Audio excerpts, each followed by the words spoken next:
എത്ര പ്രദക്ഷിണം വയ്ക്കണം ദേവിക്കെന്നു പറഞ്ഞു തരൂ. പ്രദക്ഷിണം വയ്ക്കുന്നതെന്തിനാണെന്നും അച്ഛ പറഞ്ഞു തരൂ. ദേവിയിരിക്കുന്ന ക്ഷേത്രത്തിലൊക്കെ 4 പ്രദക്ഷിണങ്ങൾ ഭക്തി പുരസരം വെക്കേണ്ടതാണെന്നു നീ അറിഞ്ഞിടേണം. ദേവിയെ നന്നായി ധ്യാനിച്ചുകൊണ്ട് ഉള്ളം നിറച്ചുകൊണ്ട് വളരെ പതുക്കനെ വേണം വലം വയ്ക്കാൻ എന്നുടെ പൊന്നുമോളെ. പ്രദക്ഷിണം ചെയ്യുന്നതെന്തിനാണെന്ന് അച്ഛൻ പറഞ്ഞില്ല. 4 പ്രദക്ഷിണം ഒന്നിച്ചു വേണോ എന്നും പറഞ്ഞില്ല.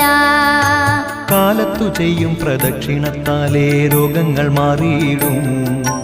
ഉച്ചനേരത്തു വലം വച്ചിടുമ്പോൾ ആശിച്ചതൊക്കെ നേടും. വൈകിട്ടു ചെയ്യും പ്രദക്ഷിണത്താൽ പാപങ്ങൾ നീങ്ങിയിടും. രാത്രി പ്രദക്ഷിണം കൊണ്ടു നമുക്ക്